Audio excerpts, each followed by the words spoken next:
Okay, so let's have the first topic in our syllabus. This is the early ages of engineering works. So this will be the lesson objective of this lesson. So at the end of our discussion, you future IEs should be able to discuss the history of engineering through a timeline. So I will use a timeline in discussing the history of engineering. Then also we will explain science and technology in modern civilization. Then we will describe environmental change in modern civilization. And the last one is we will enumerate members of technical team, their functions and responsibilities. Okay? So let me have a short introduction for this lesson. So as we all know, early ages of engineering works span from prehistory to the Roman era, marked by foundational achievements in different fields in engineering such as civil, mechanical, and chemical. Then including ancient irrigations. The ancient irrigations has something to do with the revolution of study in mechanical engineering. Then we have the pyramids, which is in relation to civil engineering. Then we also have, for civil engineering, we also have the early wheels. And also for mechanical engineering, we have the basic machines. And then also, civil engineering roots lie in constructing shelters, bridges, and cities like those in Mesopotamia. So doon nagkaroon ng idea, doon nag-ugat yung idea regarding kung bakit tayo nagkaroon ng field sa engineering in civil kasi somehow even in prehistoric time nagkaroon na ng construction ng mga shelters, ng mga bridges at ng mga syudad lalo na sa Mesopotamia nung prehistoric time. Kaya dun somehow dun natin i-relate yung origin ng pag-aaral about civil engineering. Then sa mechanical engineering, we saw the invention of tools, mills, and simple machines like levers and pulleys. Okay? So, even nung prehistoric time, nakaisip na ang tao na gumamit ng mga tools, gumamit ng mga simple machines. Even though nung time na yan, hindi naman nila alam na simple machine ang tawag doon. Okay? Para mapabilis ang trabaho nila. Okay? Doon naman nag-ugat yung pag-aaral natin for mechanical engineering. Okay? So, these early advancements, nung time na yun, advancement na yon, often driven by state power and social needs, establish the building blocks for later scientific and industrial developments. Okay? So, nung time na yon, bakit sila nakaisip gumawa ng irrigation? Bakit sila nakaisip na pwede palang gawing kahoy yung mga bato? 'Di ba? Katulad yun sa Flintstone, kung nanonood kayo kung nakapanood na kayo ng cartoons na Flintstone, 'di ba? Yung mga bida doon, yung era nung Flintstone cartoons, that is prehistoric time. Kaya kung mapapansin niyo, 'di ba, they were already using tools in that particular movie, okay? Yung kariton na ginagamit ng Flintstone family doon, gawa na sa kahoy, pero yung gulong makikita ninyo gawa sa bato, 'di ba? So example yung mga anak na even in prehistoric time, nakaisip na ng paraan ng tao para kahit papano ay gumaang-gaang ang trabaho nila. And remember, naisip nilang gamitin yung mga bagay na yan, naisip nilang imbentohin yung mga bagay na yan. Ang pinaka main reason is of course is for them to survive. Okay?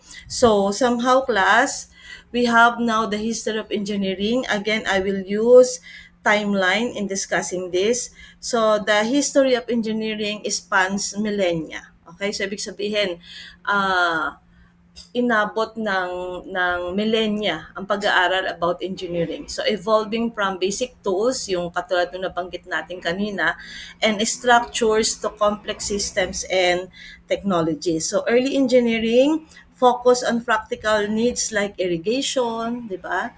Kailangan nila ng patubig sa mga halaman nila, kaya naisip nila na dapat may irrigation system kasi kung hindi mamamatay yung mga halaman nila. Okay? Remember, ang main objective ng mga tao nung panahon na yan is for them to uh, to survive their everyday living kasi hindi naman nag-aaral ang tao ng mga panahon na yan. But still, di ba, they were able to invent, okay, different objects na ginamit nila nung panahon nila na nakatulong ng maayos kung paano sila mabubuhay nung panahon na yan. Okay? So, metallurgy, ayan. So, nag-aaral na ng tungkol sa metals ang mga tao. Naisip na nila na yung mga metals ay pwede nilang gamiting tools. 'Di ba? Naisip na nila na yung mga bato, yung mga metal, yung mga minerals na nakapaligid sa kanila ay pwede nilang gamiting tools para magkaroon sila ng tinatawag na simple machines para mas mapadali yung trabaho nila. And even in construction, ayan, di ba? With figures like yung mga architectural feats na tinatawag natin. Partida noong time na yan, wala namang mga engineers, di ba? Wala namang mga architects. But then, they were able to build those infrastructures na hanggang ngayon ay nakikita natin. Just like the pyramid. 'Di ba? Na hanggang ngayon nakatayo pa rin yung mga pyramid na 'yan. Kaya nga 'di ba, ang mga Egyptians, sila yung nagtayo ng mga pyramids na 'yan. They were considered as the greatest architecture and engineers of all time. 'Di ba? Kasi hindi naman nag-aral yung mga taong 'yan ng architecture. Hindi naman nag-aral ng engineering yung mga taong 'yan. But then still, they were able to produce infrastructures na hanggang ngayon ay nakikita natin na hanggang ngayon ay nag-e-exist. Samantalang nung panahon nila, ang tangi lang nilang gustong gawin is mabuhay. Kaya nila naisip itayo yung mga infrastructures na yon. Okay? So, somehow plus, the Industrial Revolution marked a shift to scientific principles and mass production, leading to further specialization and the development of modern engineering disciplines. Okay? So, malaking bagay yung Industrial Revolution era. Kasi parang kung titignan natin, doon nagsimula na umunlad. Okay? The Industrial Revolution time is the indication na nag-evolve na talaga ang buhay ng tao. Okay? Doon natin nakita na umuunlad na ang buhay ng tao. From very simple living nung panahon ng prehistoric, okay, hanggang sa naisip na nila na dapat magkaroon tayo ng pakikipagpalitan ng kalakal sa ibang lugar or sa ibang nasyon para mag-evolve yung buhay nila. Okay? So, let's have now the timeline itself for the development of history of engineering. So let's have first the ancient era. So that is prehistoric time up to 1700s. Okay? So 6000 BCE, ano ang meron tayo dyan? Yung irrigation system na na-develop sa Mesopotamia. So again saan nila ginamit yan? Yung naisip nila yan na gawin para gamiting patubig sa mga tanim nila.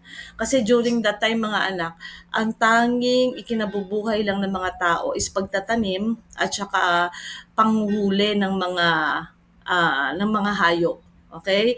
That is the reason why naisip nila na kailangan nating magtayo ng irrigation system or else mamamatay yung mga halaman natin. Pag namatay yung mga halaman, wala silang kakainin. Okay? Then, noong 4000 BCE, nagkaroon naman na ng rudimentary bronze metallurgy. Ayan, ano naman yun, ma'am? Yun nga, yung tulad din sinabi ko sa inyo kanina, naisip na ng tao na gamitin yung mga metals, gawin nila yon as materials or tools. Diba? Ginawa nila yon na itak, ginawa nilang kutsilyo, ginagamit naman nila yon sa pagtatanim din, at saka sa pangangaso. Ano yung pangangaso? Yung pagguli ng hayop. Since yun nga lang yung paraan nila para may makain for them to survive. Okay?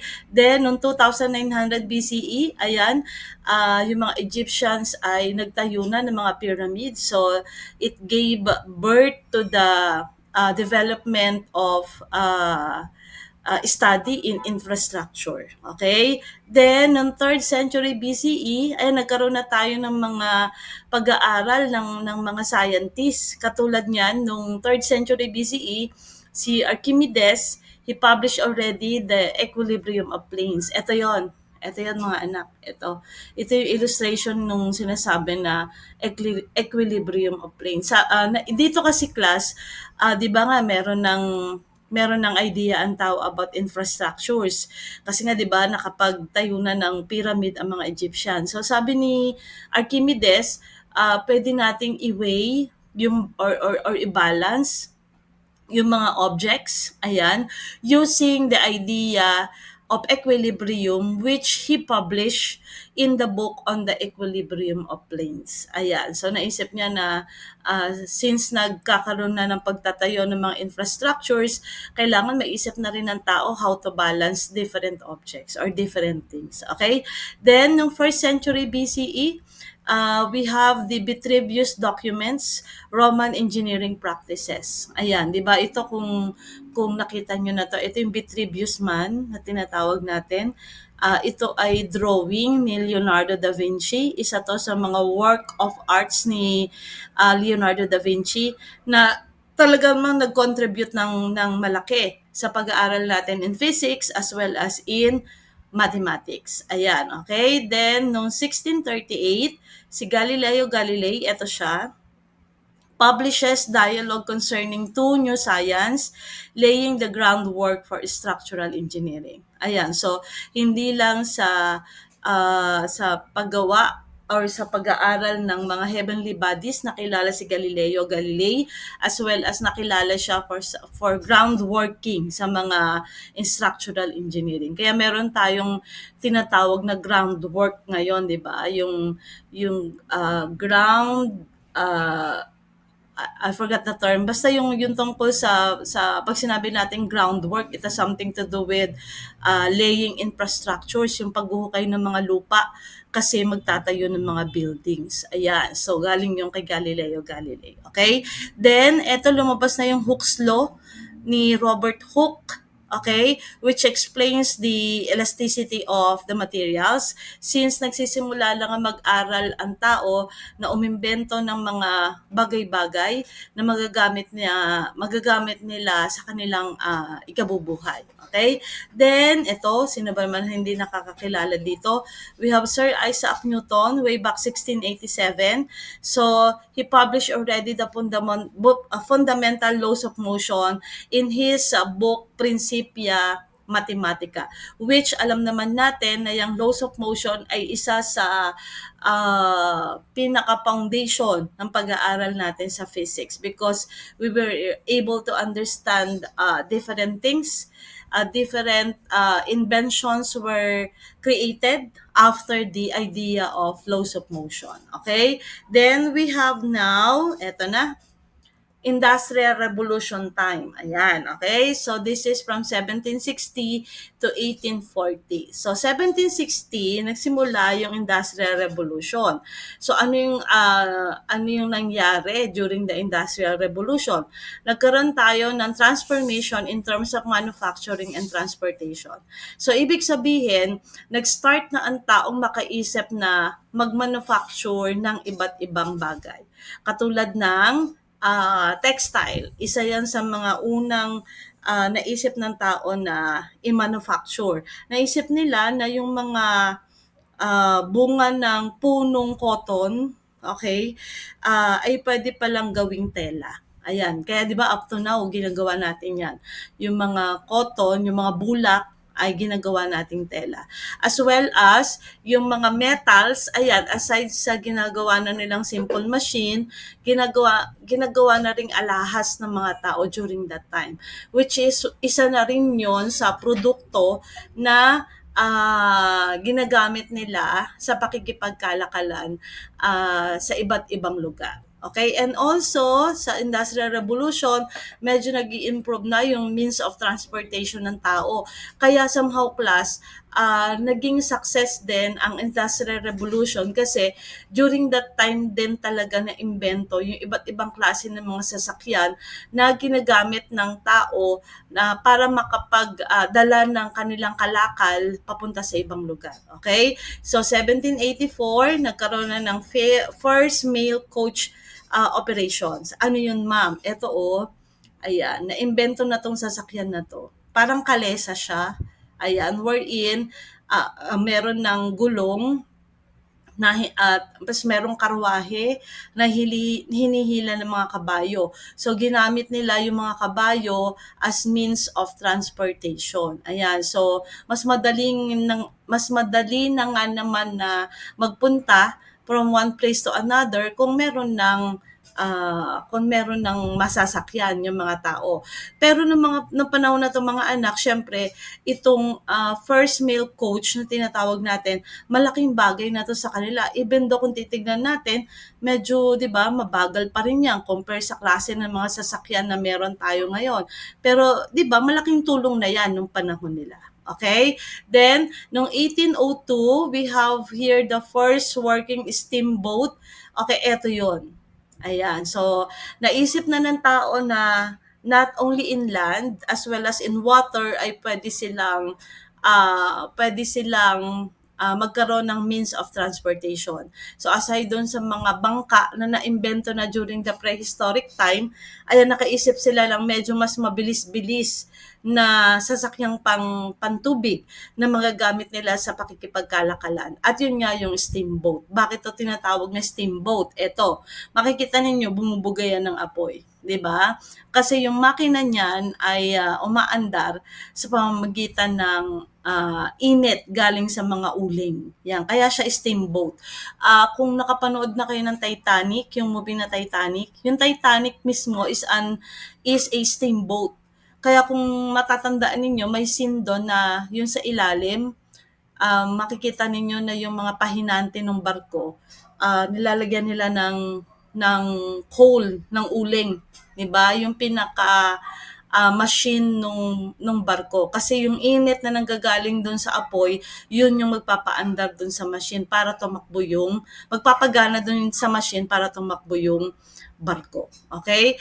Then, we have Charles Babbage. I don't know kung na-mention ito sa computer class ninyo. Okay? So, si Charles Babbage is the inventor of a difference engine, which is a precursor to the computer. Ito yon. Ito yung na-invento ni Charles Babbage. Even though hindi pa ito computer mismo, but this is already an evolution kung bakit na-invento yung computer. Kasi after ng time ni Charles Babbage, doon na nagkaroon na tayo ng invention ng computer na ginamit ng mga tao during that time. Okay? Kaya move on tayo. Let's have 20th century and beyond. Ito, panahon na natin to. So, nung early 20th century, nagkaroon na ng development of electrical, chemical, and other science-based engineering disciplines. In fact, mga anak, kasama na dito sa 20th century yung course natin, which is the industrial engineering. Okay? 20th century, nag-start na sila Frederick Taylor, sino pa ba? Basta yung mga pioneers natin in study of industrial engineering. Nagkaroon na ng idea about time study, motion study, ayan, nagkaroon na, okay? So, start na rin dito yon. Ito yung era kung saan pinanganak na rin yung field ng engineering na meron tayo. Then, we have now mid-20th century, nagkaroon na ng information revolution. So, kung nagkaroon tayo ng industrial revolution, nagkaroon din tayo ng information revolution. Bakit? Dito na nagkaroon ng microelectronics, meron na tayong mga computers, at meron na tayong mga telecommunications na ginagamit for communication purposes. Kaya hindi na ganun kahirap makipag-communicate ang mga tao sa ibang nasyon. Ayan, okay? Then, 1940s and 1960s, nagkaroon na tayo ng development of early computers. Nagkaroon na rin tayo ng mga ICs or yung tinatawag natin na integrated circuit at meron na ring internet. Ayan, okay? So, akala natin ito na lang panahon natin yung internet. Pero actually, 1940s pa lang, meron ng internet. Yun nga lang, hindi ganon ka bilis ang internet during that time. Hindi katulad ng panahon natin ngayon, di ba? May data na tayo ngayon. Kahit data lang, nakakapag-search na tayo, okay?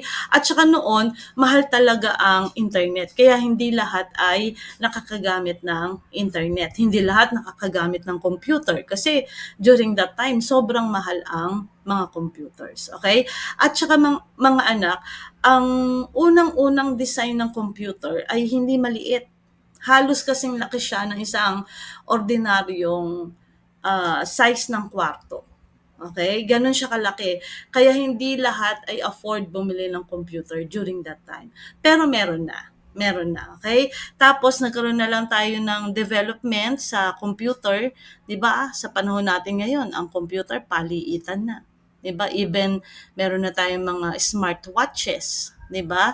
Which is computerized also. Yung smartwatch mo, pwede mo nang i-connect sa ah, sa sa cellphone mo, 'di ba? So makikita din natin talaga yung development in terms of technology from time nung mga unang panahon hanggang sa panahon natin ngayon. The 1970s up to present, eto na mga anak, nagkaroon ng continuation in field of advancements in computing. So we have already nowadays the biotechnology, the nanotechnology, and other fields. Kaya ngayon, di ba, meron na tayong iba't ibang klase ng engineering field. We have already electrical engineering, we have already computer engineering, meron na rin tayong aeronautical engineering, meron na rin tayong textile engineering, even though hindi lahat ng engineering ay ino-offer ng mga schools dito sa bansa natin. Pero napakarami ng field sa engineering na pwede nating i-engage yung sarili natin. Okay? We have already the environmental engineering, geodetical engineering, yung mga ganyan. Ano pa? We have already the astronomy, which is hindi man siya tinatawag na engineering, pero kung makikita natin, that is also an application of knowledge that we have in engineering. Okay, so let's continue. So let's have now science and technology in modern civilization. Okay, so science and technology are integral to modern civilization, improving quality of life through medical advances, convenient communication, and access to information, while also transforming work, housing, and transportation. Okay? Kaya 'di ba mga anak nowadays, example the idea of science, the work of science and technology is the foundation of modern civilization. That is why we could not separate technology from science. Okay? Science is the field of study and technology is the application of science. So kumbaga mga anak, walang technology without the science. Okay? And somehow, class, we really could not prove the existence of science if we don't have technology.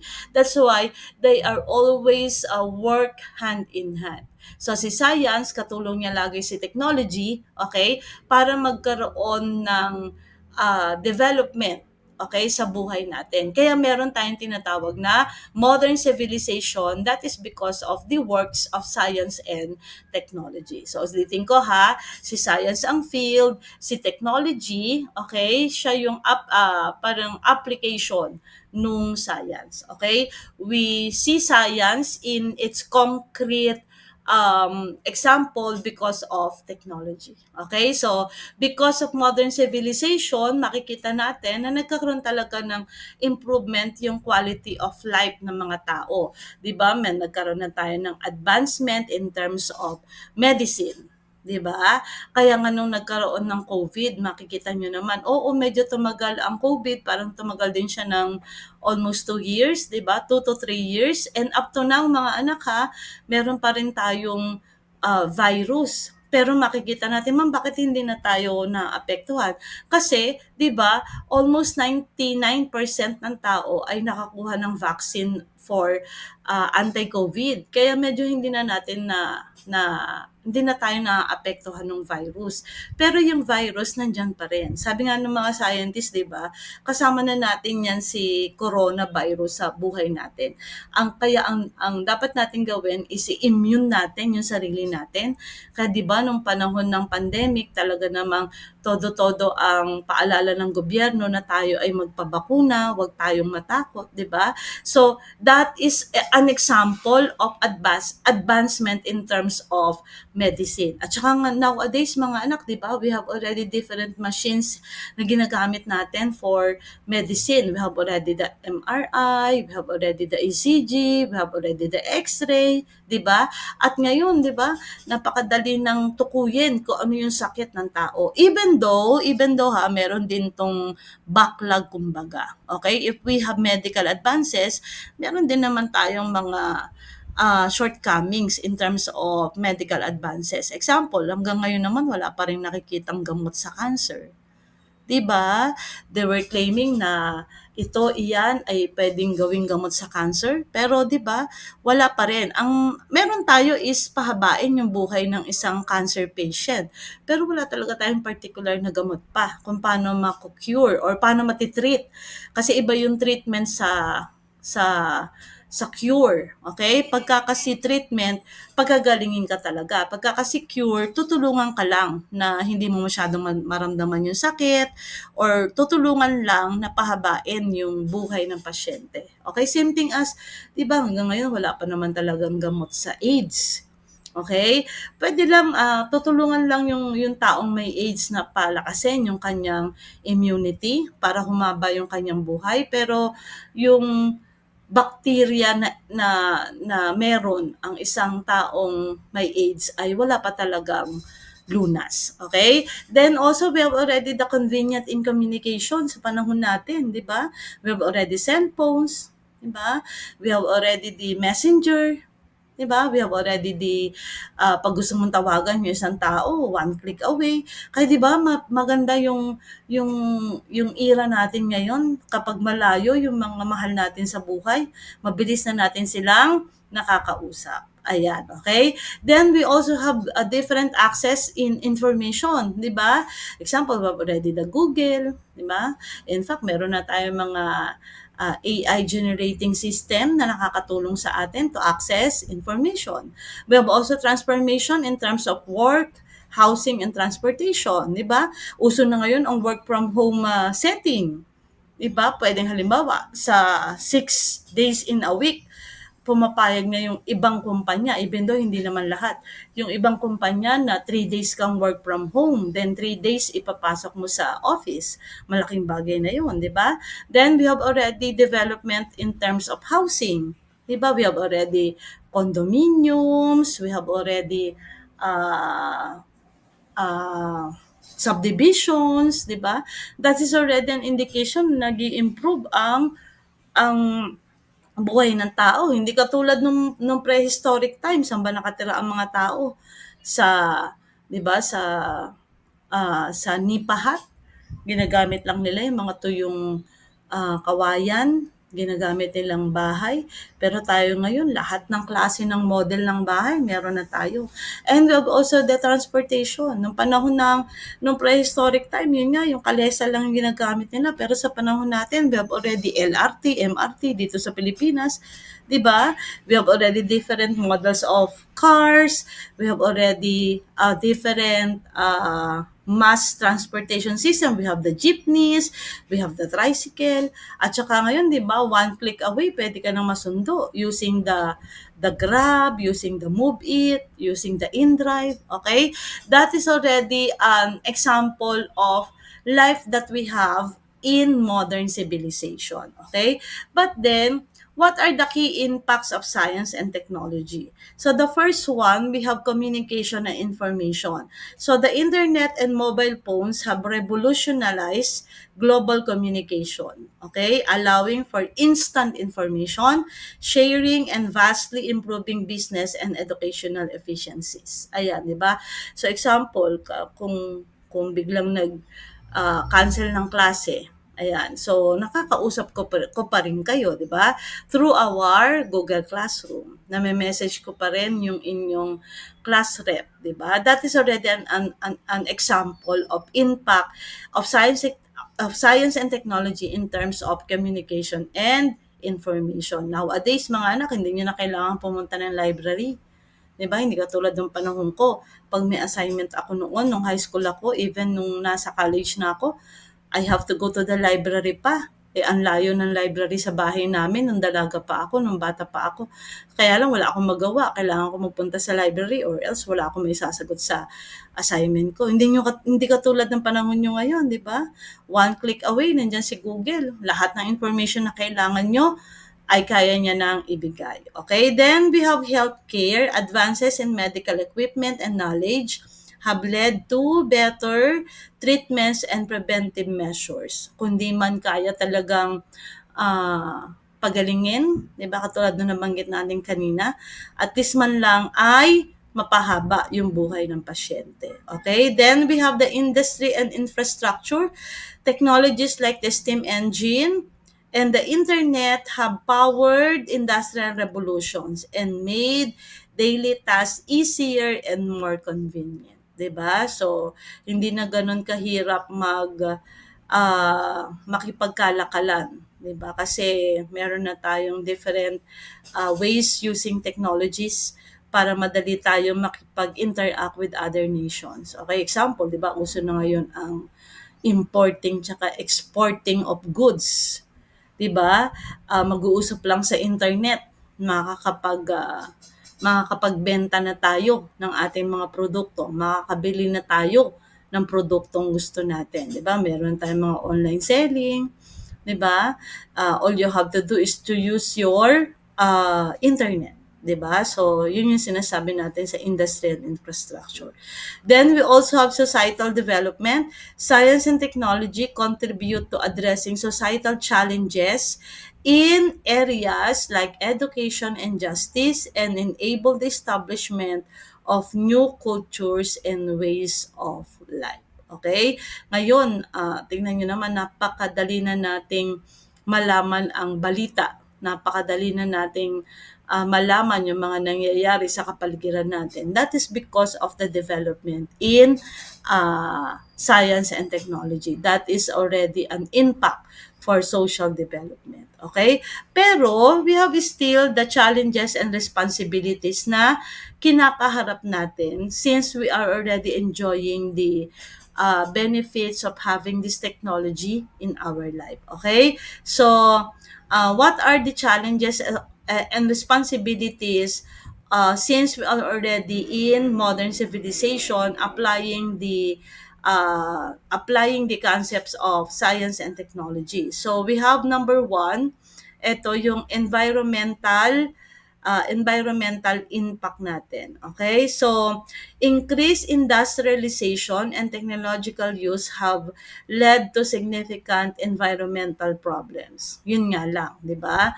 Nag-evolve ang buhay natin pero meron niyang impact lalong-lalo na sa environment natin. So, katulad ng pollution, ayan, potential for climate change, which require careful management. Okay?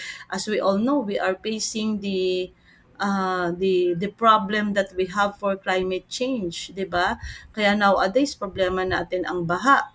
Kasi pag umulan, ulan talaga. Konting ulan lang nagbabaha na, 'di ba? Pag uminit naman sobrang init din. That is already the problem we are facing because that is one of the challenges and responsibilities of using science and technology in our life. Okay? Then, for the ethical considerations, the power of scientific and technological advancements such as yung tinatawag natin na 3D printing and bioprinting must be guided by ethics to ensure benefits to human well-being rather than harm. So, dapat mga anak, anong sinasabi dito? Dapat, even though we are benefiting the use of technologies in our lives, dapat alam pa rin natin yung ethnical considerations natin. Dapat iniisip pa rin natin na gagamitin natin yung mga modern inventions na yan. Still iisipin pa rin natin na yan ay sa ikakabuti ng human being, hindi para makasama. Lalong-lalo na not only sa tao as well as sa environment natin, as well as sa planeta natin as a whole. Kaya 'di ba nung time ng pandemic, parang nagpahinga talaga yung planeta natin. Parang nag-heal talaga, 'di ba, yung mundo. Kasi 'di ba parang nag-stop naman talaga yung buhay natin. Medyo nagtumigil yung buhay natin nung time ng pandemic. Which is nakatulong din naman sa pag-heal, 'di ba? Para kahit papaano ay makabawi-bawi yung planeta natin sa alam mo yon, sa pang-uubuso na tao din ang lumikha. Okay? Then, responsible innovation. It is crucial for society to manage the development and implementation of technology to mitigate adverse effects, ensuring that progress serves humanity's overall health and the planet's future. Ayan, okay? Kaya 'di ba, may mga scientist tayo na medyo, alam niyo yun, medyo nagsisisi sila na inimbento nila yung mga bagay na naimbento nila. Example ha, I forgot the name of the scientist, yung nakaimbento ng bomba. Yan. Parang isa yun sa pinagsisisihan niya kung bakit inimbento niya pa ang bomba. Kasi alam niya na ginamit yun ng tao during war. Okay? Parang ang dating sa kanya is ginamit ng tao para makasakit ng iba. Ayan. So parang doon medyo parang tama ba na inimbento ko pa yung bomba. So that is why every time na magkakaroon ng innovations, we should be responsible enough. Tatandaan lagi natin na we have the innovations to benefits humankind, 'di ba? Yung overall life ng humankind. Hindi para sumira ng kapaligiran, hindi para turuang maging tamad ang tao, 'di ba? Pero dapat magbe-benefits doon ang lahat, 'di ba? Para umunlad ang buhay. Kasi yun naman talaga yung main purpose kung bakit natin kung bakit nandun tayo sa tinatawag na modern civilization era. Okay? Next, so we have now the environmental change in modern civilization. So, environmental change is deeply intertwined with the development of modern civilization. Okay? Agriculture, uh, sorry, asan na ba tayo? Okay, so as human activities like industrialization, agriculture, and resource extraction have significantly altered Earth's system. So sa totoo lang, 'di ba? Because of that what we call industrialization, 'di ba? Yung nasisira na natin yung kapaligiran natin, 'di ba? Yung resources na meron tayo, nasasagad na natin, nagagamit na natin ng sobra-sobra na hindi na tayo sure kung meron pang gagamiting resources yung mga darating na generation. Okay? Which lead to climate change, resource depletion, and ecosystem degradation. That is the reason why mga anak, mapapansin natin yan. 'Di ba yung patuloy na pagbabago ng ecosystem natin. Example ha, may mga hayop na dapat ay sa ibang lugar lang sila makikita kasi nandun yung habitat nila. Pero may mga hayop na pumupunta na sa ibang lugar. Bakit? Kasi unang-una, wala na silang makain dun sa original habitat nila. Siyempre mga hayop yan. Ano ba ang main purpose nila? Kailangan nilang mabuhay. Kailangan nilang makakuha ng pagkain or else they will not survive. So, ang nangyayari, they were looking for another ecosystem na gagawin nilang habitat kasi doon lang sila ulit makakakuha ng pagkain. Okay? Kaya 'di ba yung mga isda na nakikita na sa mga karagatan ng Pilipinas, which is dati ay wala naman sa karagatan ng Pilipinas, 'di ba? So maybe naghahanap sila ng ibang habitat na pwede nilang mapagstayan at gagawin nilang ecosystem. 'Di ba natatandaan niyo, I don't know kung nabalitaan niyo 'yon, 'di ba yung parang last month lang 'yon, yung mga malalaking paru-paro na sa mga probinsya lang nakikita, nakarating na dito sa Manila. 'Di ba? Dumating sa point na ang dami nila dito sa Manila. Bakit? Ano nangyari? Maybe, 'di ba, nasisira na yung ecosystem na meron sila doon sa kanilang original place. Kaya ang nangyari, naghanap sila ng ibang habitat kasi sa palagay nila ay doon sila mabubuhay. Okay? So, how human activity drives environmental change? Ano-ano ba yung mga human activity na ginagawa ng tao which leads to environmental change. Una, yung burning of fossil fuel. So actually, nagsimula itong burning or using of fossil fuels nung Industrial Revolution time. Kasi di ba natatandaan ninyo, naka-inventa na ang tao ng steamboat. Okay, ano ba ginagamit doon? Coal. And coal is one of those fossil fuels ang coal ay isa sa mga non-renewable resources na pwede natin pagkunan ng fuel. Okay? So, and the subsequent rise of modern civilization relied heavily on coal, oil, and gas, releasing vast amounts of greenhouse gases like the carbon dioxide into the atmosphere, which traps heat and warms the planet. Okay? Wala namang masama na gamitin yung mga fossil fuels na yan. In fact, that is one of the parang benefits natin as human na gamitin yung mga fossil fuels na yan as our source of energy. Kaya lang ang nangyari kasi, parang nag-lead na siya sa problema sa climate, 'di ba? Kaya tayo meron ng mga climate change ngayon because we are already using those fuels too much. Okay? Sabi nga, pag tinuturo ko to sa energy management, time will come na yung mga next generation, wala nang gagamiting mga non-renewable resources since they are non-renewable. Hindi kasi sila napapalitan. Kasi parang sobra-sobra na yung paggamit natin eh, 'di ba? Gusto nating gamitin yung mga fossil fuels na 'yan as source of energy. So ang pinaka proseso lang na pwede natin gawin is i-burn sila. We all know pag binurn natin 'yan, 'di ba? Yung usok na lalabas diyan will contribute to uh, pagka-destroy ng ating ozone layer. Pag na-destroy na ng totally yung ozone layer natin, ayan, talagang magsasuffer na tayo dito sa climate change na tinatawag natin. Okay? Then we have the land use and agriculture. Clearing land for agriculture, industry, and urban development alters ecosystem, increases deforestation, so nakakalbo na yung mga kagubatan natin, and changes material flows, contributing again to climate change and biodiversity. Ayan, di ba? Nowadays, mga anak, yung mga kabundukan natin, di ba? Anong ginagawa nila? Pinapatag, tapos ginagawang pabahay, ginagawang subdivision, ginagawang condominium, 'di ba? Ano pa, yung mga bukirin natin, ayan, 'di ba? Instead na gamitin para sa agriculture purposes, anong ginagawa? Again, ginagamit yung mga lupa for infrastructure. Tinatayuan ng mga malls, tinatayuan ng mga buildings, 'di ba? Which is hindi tama. Kung agriculture, dapat kung para sa pagtatanim yung lupa, di para sa pagtatanim, 'di ba?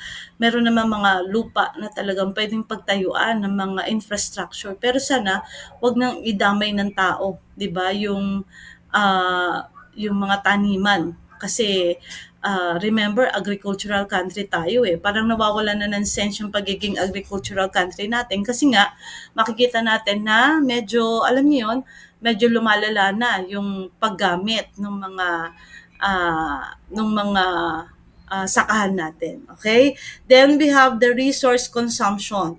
The escalating consumption of resources to meet human needs and aspirations has led to unprecedented levels of resources overuse and environmental destruction. So ito yung nasabi ko sa inyo kanina, 'di ba? Nauubos na yung mga natural resources natin.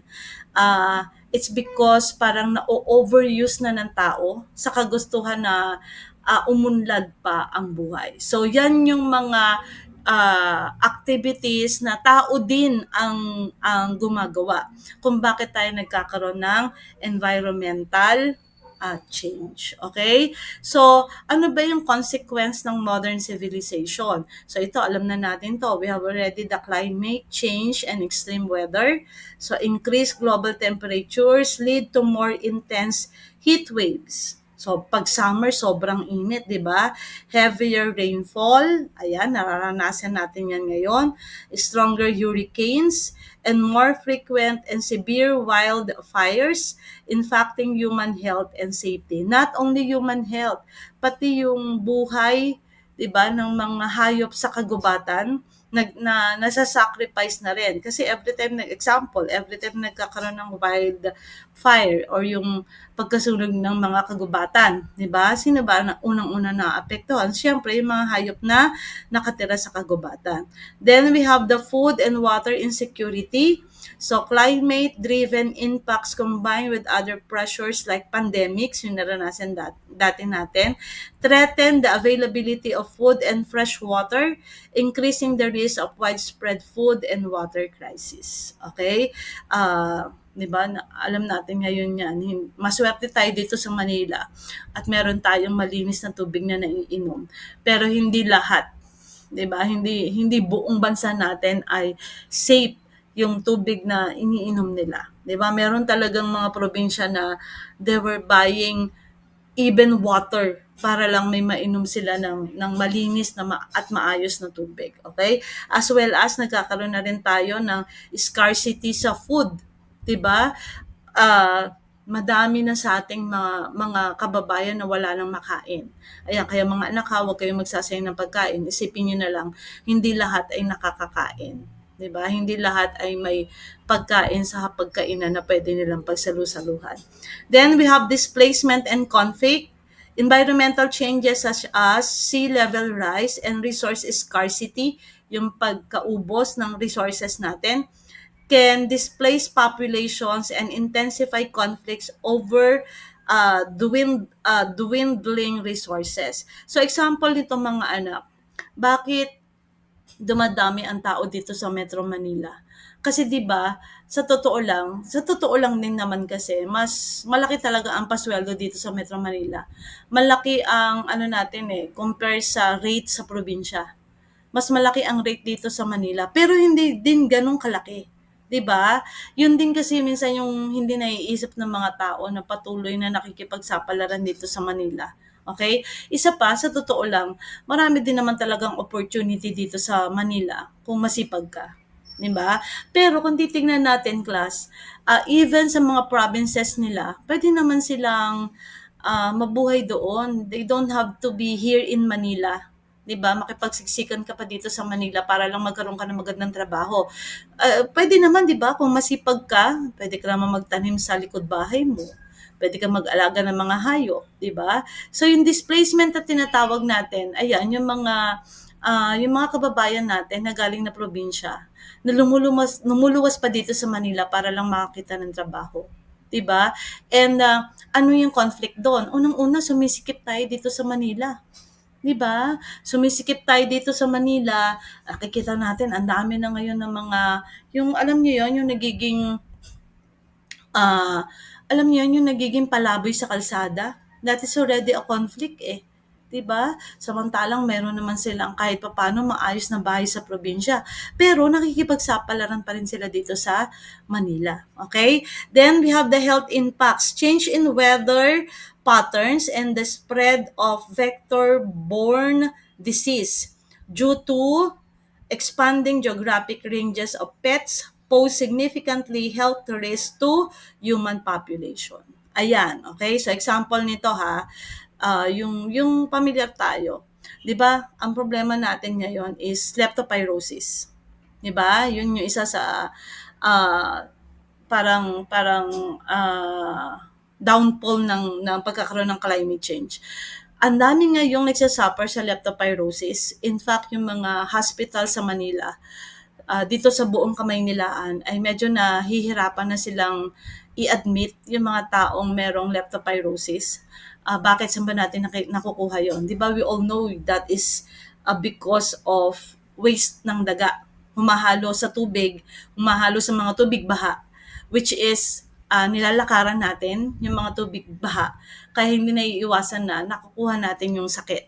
Okay? So, samantalang 'di ba, kung magagawa ng paraan, okay, na hindi mangyari yung mga pagbaha, hindi din magkakaroon ng sakit yung mga tao. Hindi din tayo magsasuffer sa ganong klaseng sakit. Example pa ha, maliban sa leptospirosis, usong-uso ang ubot sipon. 'Di ba? Parang lahat yata ng tao ngayon ay may ubot sipon na. Okay? That is again the impact of having this climate change na meron na tayo ngayon, na dinadanas na natin. And threat to development progress. So climate change threatens to reverse many of the development gains made in recent years, making it more difficult for society to achieve their goals and ensure well-being. Ayan. So example nito ha, halimbawa yung mga lugar na laging binabaha. Ayan, 'di ba? Definitely halimbawa ako yung magtatayo ng business. Hahanap ako ng lugar na hindi masyadong binabaha kasi alam ko makakaano yan eh. Makaka-affect yan sa negosyo ko. 'Di ba? So, kung yung isang lugar ay pirmi na lang binabaha, definitely walang investors na magtatayo ng business nila doon. So that is already an indication of threat to development progress. Kasi maganda mga anak na merong mga negosyo sa isang lugar. Kasi unang-una, magbibigay sila ng amount of certain tax na magagamit ng isang munisipalidad sa pag-develop ng kanilang progreso. Eh kung walang mag-i-invest na mga kung walang mag-i-invest na mga tawag dito, ng mga business firm sa isang lugar, 'di ba? Paano nga naman sila magkakaroon ng progress? Okay? Next. Okay, let's have now the historical context. So, yung dito sa historical context mga anak, titignan natin kung during ba nung panahon ng prehistoric time ay nakakaranas na rin ba ang mga tao ng mga ganitong problema? Ayan, okay? So, let's have first the ancient civilization. Environmental changes such as yung drought, yung pagkatuyo ng lupa, flooding, pagbabaha, deforestation, pagkalbo ng mga kagubatan, played a role in the decline of some ancient civilization. Kaya 'di ba, even though we already have the Industrial Revolution way back long ago, then we have already the modern civilization. Sa totoo lang, hindi lahat ay nagkakaroon ng ganyang pag-unlad. Example, during the Industrial Revolution, hindi naman lahat ay nagkaroon ng pagkakataon na makipagpalitan ng kalakal sa ibang nasyon. Bakit? Kasi nga hindi nila kaya. 'Di ba? Example, hindi nila kayang gumawa ng mail coach na ginagamit sa transportation. 'Di ba? So that is why parang napag-iwanan pa rin sila. Ayan, okay? Kaya nagkakaroon pa rin ng pagbaba sa ah, sa ah, sa pagbe-benefits doon sa tinatawag natin na Asian civilization at saka modern civilization. Then yung adaptation and evolution throughout human history, environmental oscillations and the increasing environmental variability have influenced human evolution and development of complex societies. Okay? Now, 'di ba, tayo bilang tao, pipilitin natin i-adapt yung sarili natin sa kung anong merong system ang environment natin. Okay? So, pipilitin natin maka-adapt. That is why there are times na parang ayaw man natin, pero nagagawa natin. It's because wala tayong choice. Pag hindi natin ginawa, hindi din tayo makaka-survive. Kaya lang, ang problema dyan is that inaabuso kasi ng tao. 'Di ba? Inaabuso ng tao, kaya ang nangyayari is tayo din yung gumagawa ng problema natin. Kung bakit tayo nakakaranas nitong mga environmental change na somehow ay nagiging dahilan kung bakit nagsasuffer yung everyday living natin. Okay? So, let's have now the technological team. Pag sinabi nating technological team class, bakit natin to dinidiscuss? Kasi bilang engineers, since we are engineers, kasama tayo doon sa tinatawag natin na technological team. So a technical team is a group of individuals with specialized skills focus on the technical aspects of developing a product or service. Okay? Kaya nga technical team ang tawag. So these teams are often found in the technology field but can also work in other areas like government, consulting, and design. So kahit na yung mga nasa government, yung mga government employees natin, we are called as technical team. Okay? They handle the technical development, kaya technical team, ensuring the product or services meets the required technical standards and functionalities. Remember we are already enjoying the benefits of using this technology in our everyday lives. That is why meron na tayong technological team. Ito yung group of people na merong specialization in that particular field na magagamit natin, or they play important role para mapakinabangan natin yung technology in our everyday lives. Okay? So the first one, we have the craftsman. So sino-sino ba yung tinatawag natin na craftsman? So a craftsman is a person historically male. So noong unang panahon, lalaki lang ang nagiging craftsman. Pero nowadays, pwede na rin ang babae, 'di ba? Tsaka yung mga artisans na tinatawag natin, who practices a skilled trade and creates items by hand. Kaya craftsman ang tawag, mga anak, kasi most of the time they were using their hands. Okay? Hindi sila gumagamit ng machines sa pagpo-produce ng product. Okay? Okay, traditionally they were using traditional methods and tools. Okay, so craftsmen are known for their high level of skills, attention to details, and dedication to producing high quality, durable, and often unique pieces in various fields such as woodworking, ayan, metalworking, and textiles. Ayan, okay? So ano ba ang characteristics? Paano ba ako magiging craftsman, ma'am? Okay, una, you should have the skill and the expertise. Remember, 'di ba, yung mga craftsman commonly kamay ang ginagamit nila, 'di ba? Hindi sila gumagamit ng machine. Gumagamit man sila ng machine, pero yung mga simple machines lang, okay? Nagre-rely pa rin sila mostly sa galaw ng kanilang kamay. Okay? So, you should have the skill and expertise. They possess deep knowledge and mastery in a particular manner or particular manual, art, or trade. Ayan. So, halimbawa, kung woodworkers ka, ayan, dapat may alam ka sa wood carvings, yung mga ganyan. Halimbawa, painter ka. So, dapat may alam ka sa pagpipinta. Ayan, okay? Then, we have the handmade products. That is the second characteristics. So, craftsmen produce items by hand, emphasizing a personal touch and attention to detail. So, since gumagamit sila ng kamay, di ba? Kaya nakikita na nila talaga yung detail ng trabaho nila.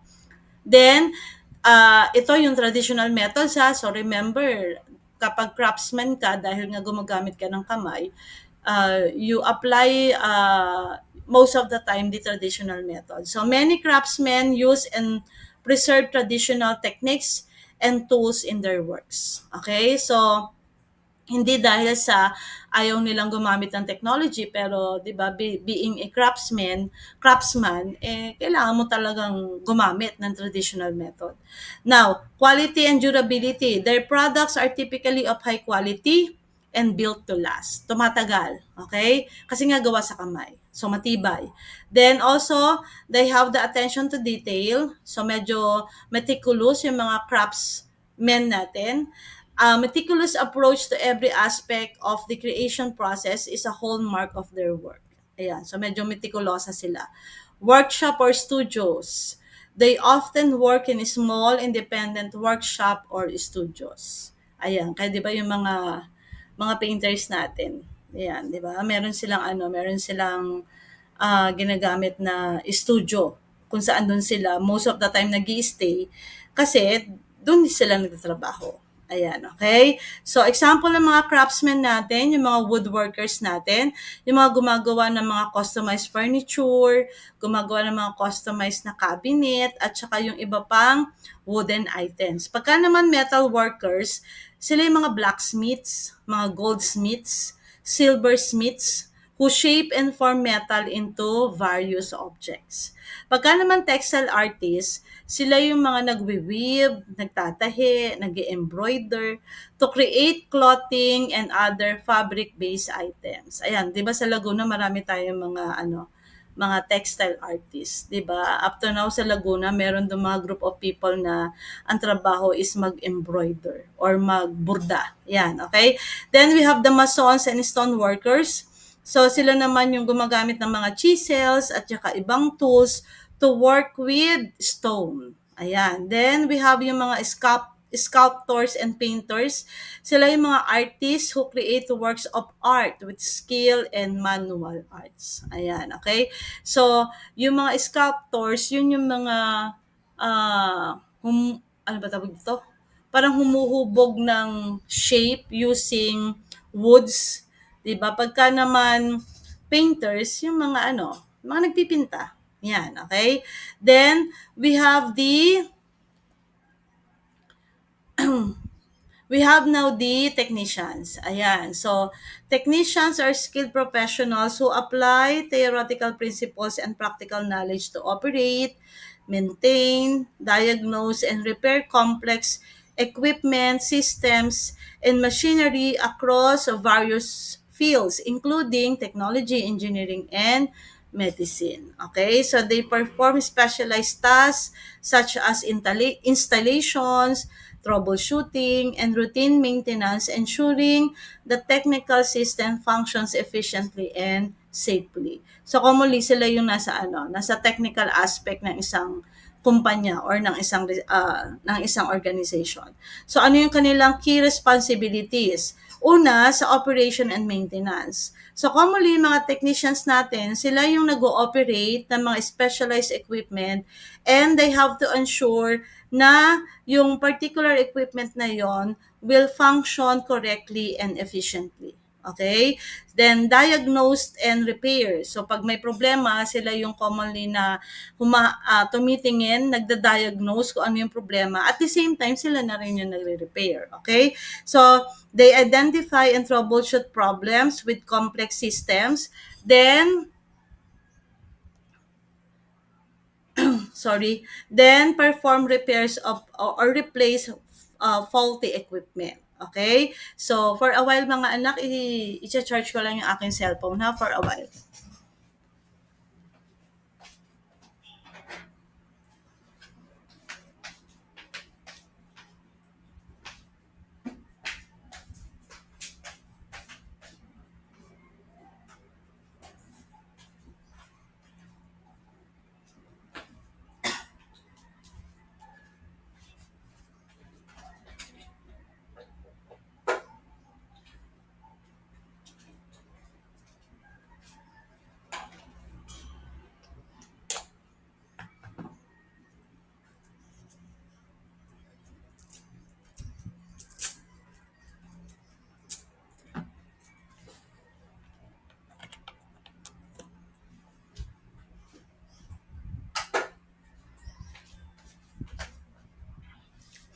Okay.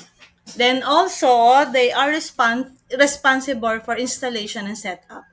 So many technicians install and set up new equipment and systems according to blueprints and manuals. Kaya di ba pag halimbawa magpapakabit kayo ng internet, yan, di ba? Meron tayong may mga tao na pumupunta, sila yung nag install sila yung nagsiset up. Okay?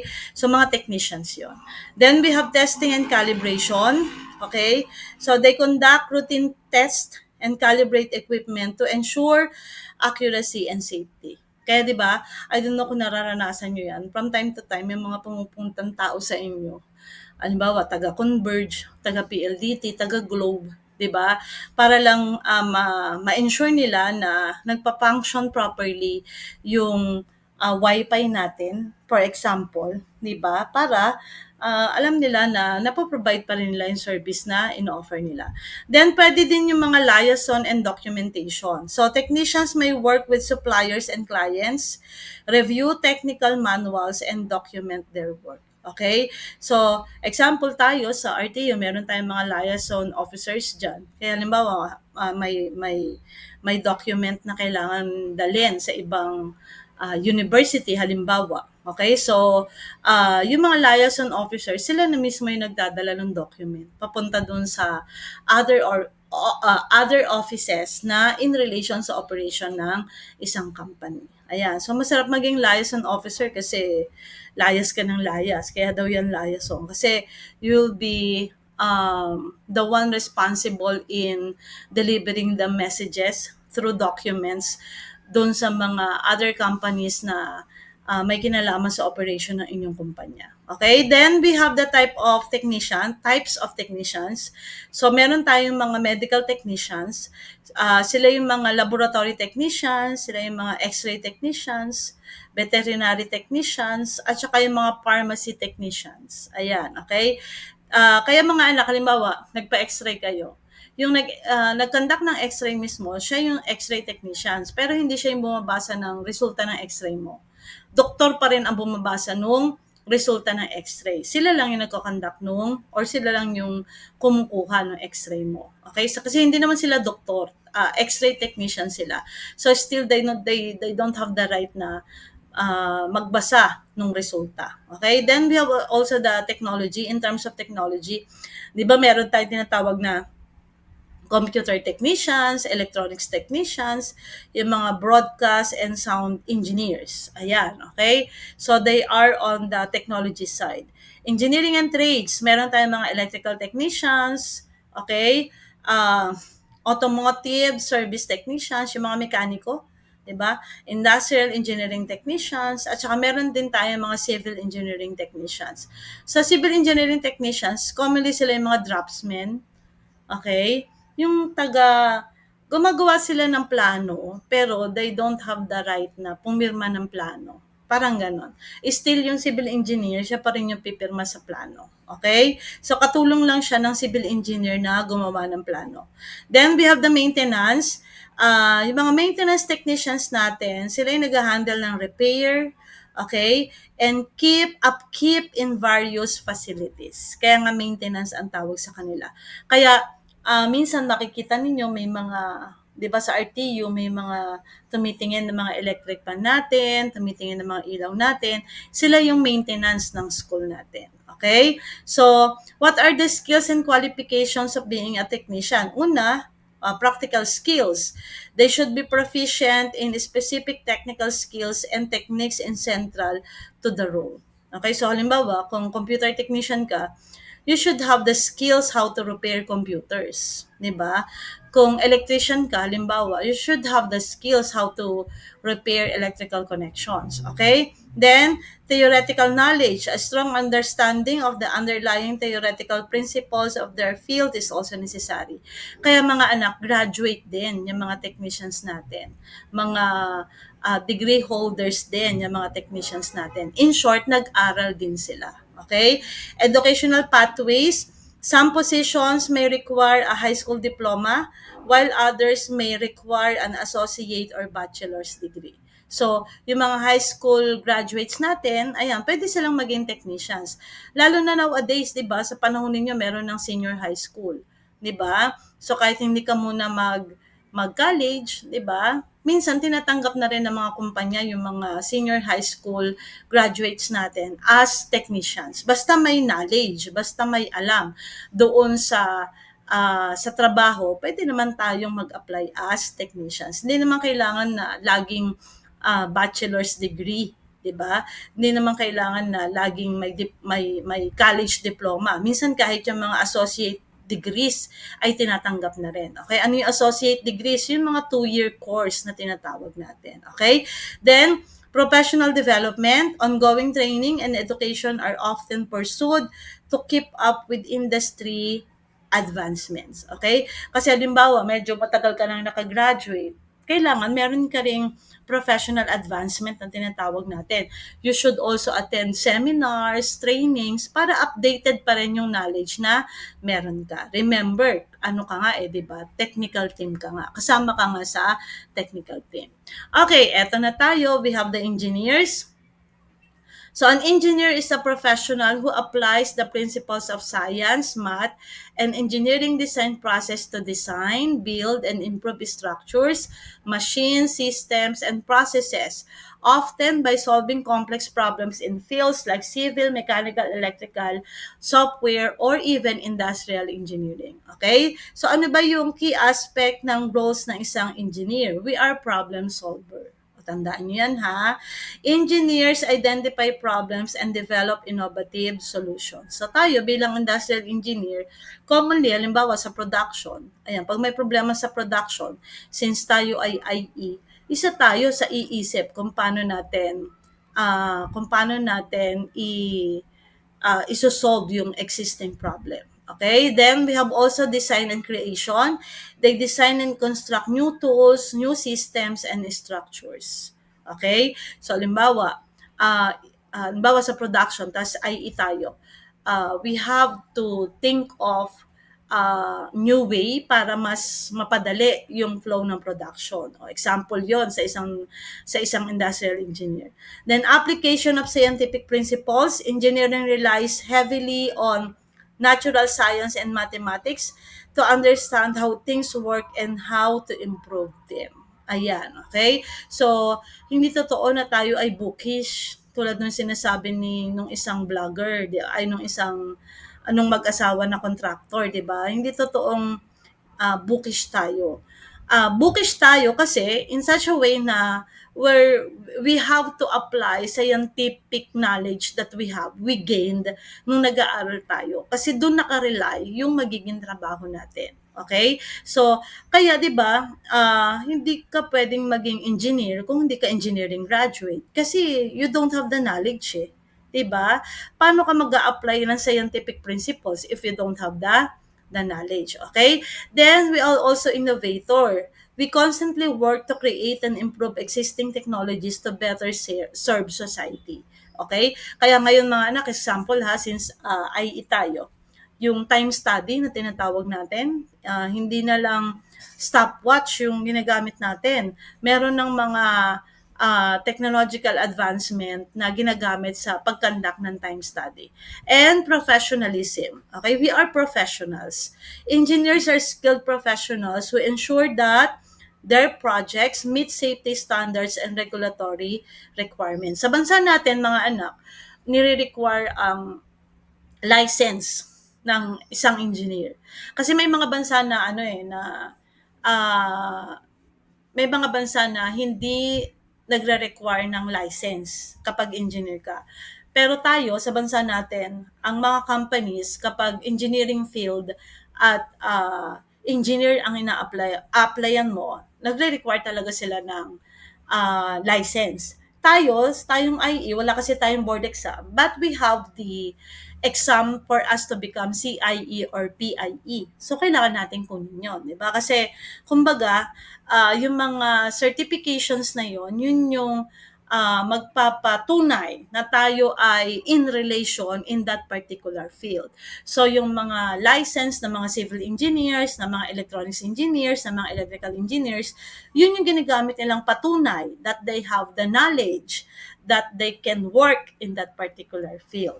Okay? Then, we have also scientists. Ayan. So, scientists are individuals who conduct systematic research, observation, and experimentation to expand knowledge and understanding of the natural world. Okay? Di ba, alam naman natin, we understood different phenomena because of explanations given by different scientists. Naiintindihan natin ano yung eclipses, naiintindihan natin bakit tayo nagkakaroon ng high tide, low tide, because of explanations given by different scientists. Di ba? Knowledgeable tayo in those phenomena na nangyayari sa kapaligiran natin since itinuturo sa atin sa school. And definitely, yung mga tinuturo sa atin sa school, it is based in scientific explanation. Those explanations were given by these scientists. Okay, different scientists. Okay? So, ano bang ginagawa ng mga scientists? Of course, they do the research and discovery. Di ba? Kaya, mostly ng mga innovations, mostly ng mga inventions, mostly ng mga discoveries ay nagawa or ginagawa ng mga scientists. Okay? Also, they use scientific method, kaya nga sila scientists, 'di ba? Then, they apply the scientific method. Pag sinabi natin scientific method, that is the structured process involving observation, hypothesis formation, experimentation, and data analysis to test ideas and draw conclusions. Kasi mga anak, si scientific method, ginagamit yan sa experimentation. And ang isang scientific theory or ang isang scientific law, hindi yan tinatanggap in the field of science without experimentation. Okay? They have to prove their works through experimentation. And hindi doon natatapos yon, they should have the actual application, okay, kung totoo yung magiging resulta or naging resulta nung kinondak nila na experiment. Kaya sila gumagamit ng scientific method, okay?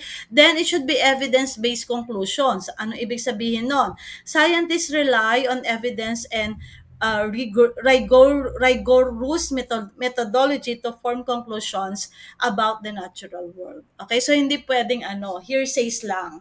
Kaya nga sabi ko sa inyo, every time na naglalabas sila ng theory or theories or laws sa science, it should be done experimentally, at through experiment, they have evidence-based conclusion. And of course, they should have applications. Okay? So, their discoveries and innovation often lead to new technologies and practical solutions in areas like public health, environment, at saka sa industry. Ayan, okay? So, gagamit ng scientific method for experimentation, and after that, they have evidence-based conclusions. They can form evidence-based conclusions, and through that, they can have applications. Applications ng mga bagay na na-discover nila or na-invento nila. Okay? So, we have different fields of science. So, scientists work in a wide range of disciplines including biology, yung mga biologists natin. We have our chemists, our physicists, yung mga astronomers natin, and marami pang specialized area kung saan ay doon na de-develop yung pagiging scientist nila. Okay? Then, saan ba nagtatrabaho commonly ang mga scientists? Scientists can be found working in various settings such as academic institutions. Kaya yung mga scientists natin, mga anak, nung panahon nila, they are professors. Ayan. Si Einstein, professor siya ng physics. Si Newton, professor siya ng physics. Yung mag-asawang Curie, professor sila ng chemistry. Ayan, okay? They also working in research laboratories, private industries, government agencies, and non-profit organizations. So nowadays, mga anak, even though patay na yung mga kilalang scientists natin, meron din namang mga nagsusulputan ng mga bago at mga batang scientists. At sila lang yung nagko-continue, 'di ba? Kung ano man yung nasimulan nitong mga scientists na nakilala natin sa libro. And also yung mga bagong scientists natin, they continue working for us to improve our way of living. Okay? Okay, so thank you so much, IE. So that's conclude our lesson 1 in industrial engineering orientation. So expect